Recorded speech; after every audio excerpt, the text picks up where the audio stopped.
Captain Dae-hyun Kim wiped sweat from his forehead as he walked across the rocky surface of planet XB-732. The orange sun beat down on him through his helmet visor. He had been mapping this unexplored world for 3 days now, collecting soil samples and scanning for useful minerals. 2 more sectors to go, he said to himself, checking the small computer on his wrist. Then I can head back to the ship. Earth's Space Exploration Department had sent him alone on this mission. They needed to know if this planet could be used for farming or mining. Dae-hyun didn't mind being alone. He enjoyed the quiet of unexplored worlds. As he climbed over a ridge of sharp rocks, a strange sound reached his ears. It was like a deep, rumbling growl mixed with something that sounded almost like pain. Dae-hyun froze. His training told him to be careful. Unknown sounds on alien planets often meant danger, but his curiosity was stronger. He followed the sound, moving slowly. The growling grew louder as he approached a small valley between 2 rocky hills. Peering over the edge, Dae-hyun saw something that made his heart race. There, lying against a boulder, was an alien creature. It was huge, nearly 8 feet tall, with dark purple skin covered in natural armor plates. Its face was fierce, with 4 glowing yellow eyes and sharp teeth that stuck out from its lower jaw. One of its 4 muscular arms was badly injured, dark blue blood pooling beneath it. Dae-hyun recognized this species immediately from his training videos. It was a Crixian, one of the most feared predator species in the known galaxy. Stars above, he whispered. What's a Crixian doing all the way out here? The creature's head snapped up, all 4 eyes locking onto Dae-hyun. It let out a threatening roar that echoed through the valley. Any sensible human would run. Crixians were known to hunt and eat almost any species they encountered. They were at the top of the galactic food chain. But Dae-hyun noticed something in those fierce yellow eyes. Pain and something else.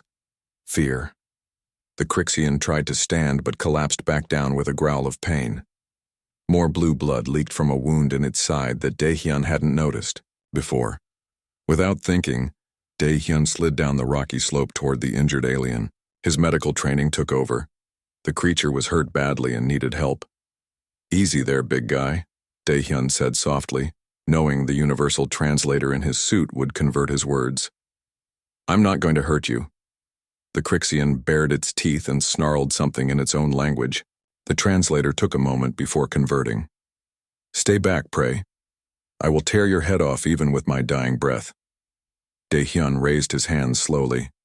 You're not dying today. Not if I can help it. The alien's 4 eyes blinked in confusion. You help? Prey does not help predator. Prey runs from predator. Well, I'm human, Dae-hyun said, kneeling down to examine the wounds more closely. And humans are full of surprises. He reached slowly for the medical kit attached to his belt. The Crixian watched with a mixture of suspicion and wonder as Dae-hyun began to clean the wound on its arm.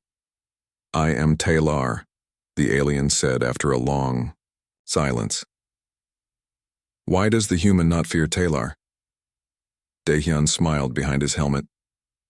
Oh, I'm terrified. But you need help. And where I come from, we don't leave anyone to die alone. Even scary aliens with too many teeth. As he worked to stop the bleeding, Dae-hyun didn't notice the small drone hovering silently high above them, its cameras recording everything, and he certainly couldn't know that this simple act of kindness would soon be viewed by billions across the galaxy, forever changing how the stars saw humanity. Getting Taylor to the scout ship was not easy. The Crixian was heavy, and even with 1 arm around Dae-hyun's shoulders, every step seemed to take forever. My people will not believe this, Taylor said through gritted teeth as they slowly made their way across the rocky terrain. A small human carrying a Crixian warrior. I'm stronger than I look, Dae-hyun replied, though his legs shook with effort. And my ship isn't far. When they finally reached the small scout vessel, Dae-hyun helped Taylor through the airlock. The ship was designed for 1 human, not a giant alien predator. Taylor had to duck his head and fold his large body to fit inside. This is where you live? Taylor asked, looking around the cramped space. Only during missions. Dae-hyun said. He pointed to a small sleeping area. You can rest there while I treat your wounds properly. As Dae-hyun gathered medical supplies, Taylor watched him with curious yellow eyes. Why were you alone on that planet? Dae-hyun asked as he began cleaning the deep cut on Taylor's arm. The Crixian was silent for a moment. I was betrayed. My hunting pack. They left me to die. Dae-hyun looked up in surprise. Your own people did this to you? Taylor nodded slowly. My second in command wanted my position. He challenged me, and when I was winning the fight, the others attacked me from behind. It is not our way, but they did it anyway. As Dae-hyun worked on the wounds, applying medicine and bandages, he told Taylor about Earth and humans. He explained how humans had once been both predator and prey on their home planet. We weren't the strongest or the fastest, Dae-hyun said, but we learned to work together. We learned that sometimes helping others helps everyone survive. Taylor seemed confused by this idea. In the galaxy, there are only two kinds, those who hunt and those who are hunted. This is the way it has always been. Maybe it's time for new ways, Dae-hyun suggested. Over the next 3 days, as Taylor's wounds began to heal, they talked for hours. Dae-hyun learned about the complex politics of the galactic species. Taylor explained how the galaxy was divided between predator and prey species with constant tension between them. Your people are new to the stars, Taylor said. Many watch you, wondering which you will become. And what do you think? Dae-hyun asked. Taylor was quiet for a long time. I think humans are different. You helped me when you should have run. This is not predator or prey behavior. It is something new. On the 4th day, Dae-hyun received a message from his commanders. They had detected his ship's location and wanted to know why he had stopped exploring. We need to head back to the space station, Dae-hyun told Taylor. I can't hide you forever, and your wounds need better treatment than I can give. Fear flashed in Taylor's eyes. If my enemies learn I am alive, you'll be under human protection, Dae-hyun promised. No, one will hurt you. As the small ship lifted off from the planet's surface, neither of them knew about the dozens of automated drones that had recorded their entire journey together. The footage was already spreading across the galaxy's communication networks. By the time they reached Nexus Station, everyone would know about the human who had saved a Crixian predator. And nothing in the galaxy would ever be the same again. Dr. Ju-won Park could not believe what she was seeing on her screen. The xenobiologist had been working late in her lab at the human embassy when the message alert sounded. What started as a routine data package from the surveillance network had turned into the most amazing footage she had ever seen. This can't be real, she whispered, watching the video for the 3rd time. There on her screen was a human, one of their own scouts, bandaging the wounds of a Crixian warrior. Ju-won immediately called her supervisor. Within an hour, the embassy's main conference room was filled with officials all watching the same footage with shocked expressions. How long has this been spreading? Asked Ambassador Yuna Kang, her normally calm face showing rare concern. A communications officer checked his tablet. The first drone uploaded it to the network about 12 hours ago. It's already been viewed by over 2 billion beings across 17 systems. Yuna rubbed her temples. And the scout? Do we know who he is? Captain Dae-hyun Kim, Ju-won replied. He's been with the terraforming survey team for 3 years. Good record, no problems. The footage continued playing on the large screen, showing Dae-hyun helping the injured Crixian to his ship, treating its wounds, sharing food with it. The room fell silent as they listened to the two beings talking about their different worlds. This changes everything, Yuna finally said. The Galactic Council sees us as harmless newcomers. Some even see us as potential prey. But this, she gestured at the screen. No prey species helps a predator. On the other side of the galactic core, similar meetings were happening in the chambers of the Galactic Council. Representatives from 32 species argued loudly about what the footage meant. These humans must be more dangerous than we thought, insisted the representative from the Marillion hive, their antennae twitching nervously. No sane being approaches a wounded Crixian. Perhaps they are simply foolish, suggested another council member. They are new to space. They do not understand the natural order. The head counselor, an old and respected member of a predator species, raised his hand for silence. Whatever these humans are, he said gravely, they are not what we expected. We must learn more before they surprise us again. As the council debated, the footage continued to spread. In homes, on ships, in crowded city centers across the galaxy, beings of all species watched the strange interaction between human and Crixian with fascination and fear. Back at the human embassy, Yuna Kang made a decision. We need to prepare for Captain Kim's return. This will not be a normal debriefing. His ship will reach Nexus Station in 2 days, an officer reported.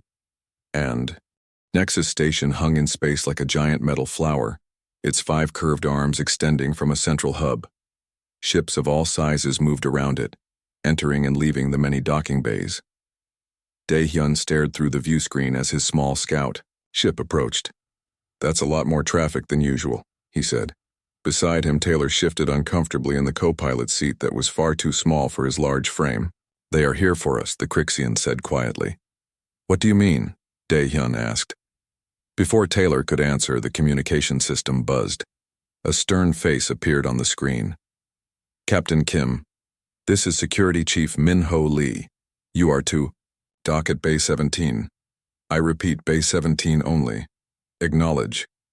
Dae-hyun frowned. Bay 17 was a private dock used for diplomatic vessels. Acknowledged, Security Chief. But may I ask why? Min-ho's expression didn't change. All will be explained upon arrival.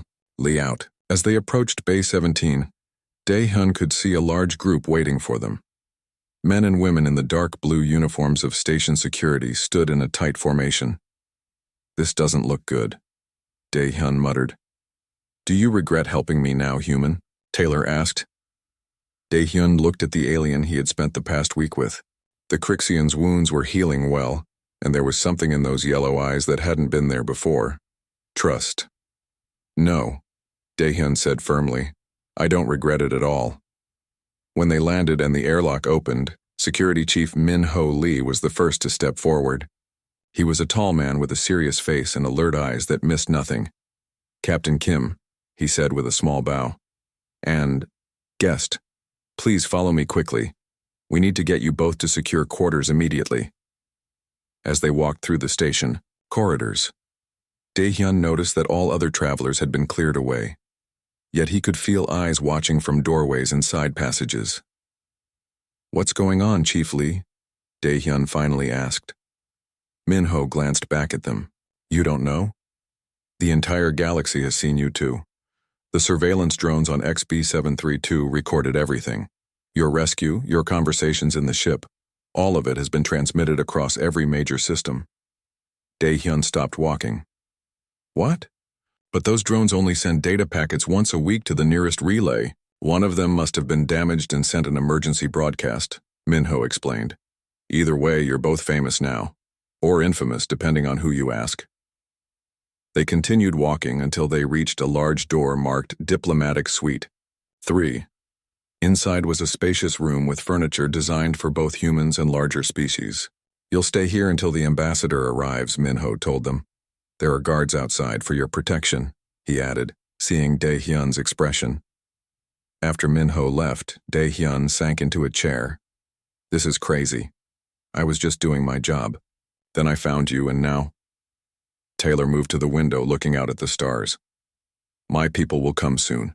They cannot ignore this. Your people? The ones who tried to kill you? Not them. The Crixian High Command. Taylor turned to face Dae-hyun. They will want to know why a prey species saved a predator. It goes against everything they believe about the order of the galaxy. As if summoned by his words, a station-wide alert sounded. A voice announced, "Attention all personnel. A Crixian. Battlecruiser has entered our space and requests docking permission. Diplomatic protocols are now in effect." Dae-hyun and Taylor looked at each other. Their simple story of rescue and survival had just become much more complicated. The meeting room on Nexus Station was tense. On one side sat Ambassador Yuna Kang with Daehyun and 3 human officials. On the other side sat Commander Riktar, a massive Crixian with battle scars across his face, along with 4 Crixian guards. Taylor stood awkwardly between the 2 groups. In the center of the room was Dr. Sumin Choi, a small woman with intelligent eyes. As the station's chief xenopsychologist, she had been asked to lead this historic discussion. "We are here to understand something that has never happened before," Sumin began. "A human rescued a Crixian," Commander Riktar growled. "Prey does, not rescue predator. It makes no sense." "Perhaps that is because humans are neither simply prey nor predator," Sumin suggested. "Captain Kim, would you explain human history to our guests?" Daehyun stood up nervously. All eyes turned to him. "On Earth, our home planet, humans started as prey," he explained. "We were hunted by larger animals. We weren't the strongest or fastest. But we had something different, our minds." He pointed to his head. "We learned to use tools. We learned to work together. Over time, we became predators too. We hunted animals larger and stronger than ourselves." The Crixians stared at him with disbelief in their yellow eyes. "Impossible," one guard muttered. "A species cannot be both." "But we are," Daehyun continued. "We can hunt, but we also know what it feels like to be hunted. Maybe that's why we understand both sides better than most species." Ambassador Yuna nodded. "This is why humans often act in ways that confuse other species. We can be fierce fighters, but we also value compassion and cooperation." Sumin turned to the large screen on the wall. "With permission, I want to show something to everyone." The screen lit up with images from Earth's history. There were scenes of wars and violence, but also of humans helping each other after disasters, caring for the sick, and protecting the weak. "This is the human paradox," Sumin explained. "They can be dangerous, but they choose to be kind when they can." Commander Riktar leaned forward, his 4 eyes narrowed. "And when this human found Taylor, he chose kindness, even knowing what Crixians are?" "Yes," Daehyun said simply. "Because he was hurt and alone." The room fell silent. The concept was so foreign to the gathered aliens that they needed time to process it. Finally, Commander Riktar spoke again. "This human thinking is spreading through the galaxy like fire. Every species is watching the recording of you two. Some prey species are even questioning their place." Taylor stepped forward. "Commander, what humans offer is a new way. Not prey or predator, but something else." Riktar stood up suddenly, towering over everyone. "This is dangerous talk. The galaxy has been in balance for thousands of years. Prey runs, predators hunt. It is the natural order." "Maybe it's time for a new order," Daehyun suggested quietly. Before Riktar could respond, alarms blared throughout the station. Security Chief Minho burst into the room. "Ambassador, we have a situation," he reported quickly. "A group of extremists from the Valanan Alliance has infiltrated the station. They're calling for the death of the human who, in their words, betrayed all prey species by aiding a predator." Minho looked at Daehyun. "They're coming for you, Captain." Suddenly, the Crixian commander made a surprising move. He stepped in front of Daehyun. "It seems," Riktar said slowly, "that we now have something in common with humans. We both have enemies on this station." The emergency meeting of the Galactic Council was the largest in 50 years. Representatives from over 40 species filled the great circular chamber. The tension in the air was so thick it felt hard to breathe. At the center of the room stood a round table. On one side sat Ambassador Hyun Jae-yoon, speaking for the Prey Species Alliance. On the other side was Counselor Jae-sung Kwon, representing the Predator coalitions. Between them sat Ambassador Yuna Kang from Earth, looking calm despite the pressure. "The humans have disrupted the natural order," Hyun Jae shouted, her voice echoing through the chamber. "For thousands of years we have maintained balance. Predators stay in their territories, prey species stay in theirs. This human broke that rule by saving a Crixian." Murmurs of agreement came from many prey species representatives. Jae-sung, a tall figure with sharp features, leaned forward. And yet this same action shows that humans understand something we predators value: strength. They were not afraid to approach a Crixian. Perhaps humans are more like us than like you. More murmurs, this time from the predator section. Ambassador. Yuna raised her hand for silence. With respect, both of you miss the point. Humans are neither simply predator nor prey. We do not fit into your categories, and we will not be forced to choose a side. You must choose, Hyunjae insisted. The galaxy cannot have a species that refuses to follow the natural order. It is dangerous. Outside the council chamber, Daehyun and Taylor watched the debate on a large screen. They were surrounded by security officers, both human and Crixian. They're arguing about us like we're not even here, Daehyun said with frustration. Taylor nodded. Politics is the same in every species. Those with power talk while others listen. On another part of the station, Captain Ji Woo-han received urgent news. As commander of Earth's small defense fleet, she was already on high alert. A Valinan battle group has just entered the system, her officer reported. They're demanding that we hand over Captain Kim for crimes against the natural order. Ji Woo's face hardened. And 3 Crixian warships have just appeared on the other side of the station. They claim they're here to protect their interests. She activated the communication system. Ambassador Kang needs to know. The diplomatic crisis is turning into a military one. Back in the council chamber, the debate had grown even more heated. Humans must be restricted and monitored, Hyunjae demanded. They are too unpredictable, too dangerous to have free access to the galaxy. Jae-sung shook his head. No, humans should align with the Predator Alliance. They're adaptive, eh? Daehyun woke to the sound of alarms. He jumped from his bed and rushed to the door only to find it locked from the outside. What's happening? He called through the intercom. Security Chief Minho's voice came through, tense and hurried. The diplomatic talks failed. Someone leaked your location to extremist groups. We need to move you immediately. 5 minutes later, Minho arrived with 4 armed guards. They escorted Daehyun through back corridors to a service hangar where Taylor was waiting beside a small transport ship. The situation has become worse, Taylor said grimly. My former hunting pack has arrived on the station. They claim I am a traitor to all Crixians for working with humans. Minho checked his weapon. We've discovered something else. The attack on Taylor wasn't just a power struggle within his pack. It was organized by someone higher up, someone who wants to keep predator and prey species separated. But why? Daehyun asked as they boarded the ship. Power, control, money. Minho shrugged. The oldest reasons in the galaxy.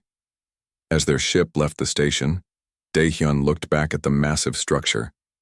Several military vessels circled it like hungry animals. Where are we going? He asked. Somewhere safe, Minho replied. We have a friend waiting for us. That friend turned out to be Haewon Park, a young woman with quick eyes and quicker fingers. They met her on a small trading outpost 3 jumps away from Nexus Station. I'm a hacker, she explained, leading them to a hidden room filled with computers and screens. Ambassador Kang hired me to dig into what's really happening. Haewon pulled up files on her main screen. Look at this. For the past 20 years, a group of officials from both predator and prey species have been working together in secret. They profit from keeping the galaxy divided. And now we threaten that division, Taylor said quietly. Haewon nodded. Exactly. A human and a Crixian becoming friends shows that the division isn't necessary. That's why they want you both dead. Just then, all the screens flashed red. Haewon's fingers flew across her keyboard. We've been found, she said, her voice tight, with tension. Someone just put a bounty on all our heads. Every mercenary in the sector will be looking for us. Minho checked the security feeds. We have maybe 10 minutes before they arrive. I've downloaded all the evidence, Haewon said, holding up a small data drive. If we can get this to the Galactic Council, we can expose the conspiracy. They rushed back to their ship, but they were too late. 3 larger vessels were already landing at the outpost. Those are Tsar raiders, Taylor growled, the deadliest mercenaries in the outer systems. Minho pointed to another corridor. This way. There's a maintenance shaft that leads to the emergency pods. They ran through dark corridors, hearing the heavy footsteps of their hunters behind them. The roles had reversed. Now the predators were hunting the Crixian. When they reached the emergency pods, Minho stayed at the door. "I'll hold them off. The rest of you go." "I won't leave you," Daehyun protested. Minho pushed him toward the pod. "Someone has to get that evidence to the council. This is bigger than any of us now." As their small pod blasted away from the outpost, Daehyun watched helplessly as raiders swarmed the area they had just left. "Where can we go now?" Haewon asked, clutching the precious data drive. "The whole galaxy is looking for us." Taylor pointed to a small dot on the navigation screen. "There, an abandoned mining station. No one has used it in years." Daehyun nodded grimly. "Then that's where we make our stand." The abandoned mining station orbited a dead moon. Its corridors were dark and cold, with only emergency lights creating pools of dim red light. In one large storage room, Daehyun and his small group had made their last stand. "They're coming from both entrances," Security Chief Minho reported, checking his weapon. "At least 30 of them." Beside him, Haewon Park worked frantically on a small computer. The young hacker had joined their group after helping them escape. Nexus Station. "I've sealed the side doors, but they won't hold forever." Tyler stood at Daehyun's side, his massive form casting a long shadow. "We fought well to get this far, human. It is a good day to die in battle." Daehyun shook his head. "We're not dying today. We still have the evidence." He patted the data drive in his pocket that contained proof of the conspiracy. "We just need to broadcast it to the galaxy." The evidence showed that corrupt officials from multiple species had been working together for years. They wanted to maintain the strict division between predator and prey species for their own profit. When they saw how Daehyun and Taylor's friendship might change things, they decided to eliminate them. "The communication array is in the control room, 2 levels up," Haewon said. "But that's where most of their forces are." The sound of metal cutting through metal echoed through the station. The doors wouldn't hold much longer. "I have an idea," Daehyun said suddenly. He looked around the storage room at the various mining equipment and tools. "But I need everyone's help." While Minho and 2 other security officers prepared to defend the main entrance, Daehyun quickly explained his plan. It was risky, but it was their only chance. 10 minutes later, the main doors burst open. Armed soldiers from the conspiracy rushed in, weapons ready. But the room appeared empty. "Where are they?"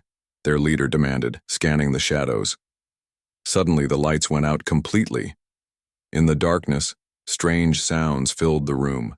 Metal scraping on metal, heavy footsteps from multiple directions, and an odd hissing noise. When emergency lights flickered back on, the soldiers found themselves facing a nightmare. Daehyun had turned the mining equipment into traps and weapons. Robotic arms swung from the ceiling. Mining drills moved forward on their own. And in the center stood Daehyun, wearing a makeshift exosuit built from loading equipment, making him nearly as large as Taylor. "Humans!" one soldier gasped. "They can turn anything into a weapon." The battle was fierce but quick. The conspirators hadn't expected such resourcefulness. They certainly hadn't expected a human and a Crixian fighting side by side, complementing each other's strengths. Daehyun used the mining tools in ways their makers never imagined. Tyler fought with the natural strength and skill of his species. Together, they were unstoppable. Just as they gained the upper hand, a new sound filled the station, the engines of approaching ships. "More enemies?" Minho asked, breathing hard from the fight. Haewon checked her computer. "No. They're broadcasting on all frequencies. It's ships from 17 different species. They're responding to the distress call we sent earlier." Through the station's viewport, they could see vessels of all shapes and sizes. Predator ships flew alongside prey ships and something never seen before. "They came," Daehyun said in amazement. "They actually came together." Taylor placed a large hand on the human's shoulder. "You showed them it was possible, friend. One simple act of kindness has started something that cannot be stopped." As the rescue ships docked with the station, Dae-hyun knew that the galaxy would never be the same again. The Grand Chamber of the Galactic Council was packed to capacity. Representatives from over 100 species had come to witness this historic moment. The evidence that Dae-hyun and Taylor had risked their lives to obtain was now public knowledge throughout the galaxy. On the main screen played recordings of secret meetings between corrupt officials from both Predator and Prey alliances. These officials had worked for decades to keep the galaxy divided, profiting from the fear and distrust between species. Ambassador Yuna Kang stood at the central podium. Beside her were Dae-hyun and Taylor, both still bandaged from their fight. On the mining station, "For too long we have accepted that the galaxy must be divided," Yuna said, her voice calm but powerful. "Predator versus prey, hunter versus hunted. But humans reject this false choice." She gestured to Dae-hyun and Taylor. "These two have shown us another way. A Crixian predator and a human, working together, trusting each other. If they can do it, why not all of us?" From his seat in the chamber, Security Chief Minho watched with pride. He had survived the attack at the trading outpost, rescued by a mixed group of predator and prey species who had been inspired by Dae-hyun's story. "The old system is broken," Yuna continued. "Today I propose a new accord, not based on what planet we come from or what our ancestors ate, but on shared values and mutual respect." The chamber erupted in a mix of cheers and protests. Change would not come easily to a galaxy set in its ways for thousands of years. Counselor Jae-sung, representing the Predator Coalition, stood up. "What guarantee do we have that prey species won't use this new system against us?" Before Yuna could answer, a small figure pushed through the crowd, Haewon Park, the hacker who had helped expose the conspiracy. "Maybe that's the wrong question," Haewon said boldly. "Maybe the first step is to stop calling ourselves predator and prey altogether." Her words caused another wave of murmurs throughout the chamber. After hours of debate, a vote was finally called. The result was close, but the new Galactic Accord passed. The formal division between predator and prey species would be officially dissolved. 3 months later, Dae-hyun stood in the newly created Embassy of Cooperation. The circular building had been designed with areas suitable for all species. In the central garden, beings that would once have avoided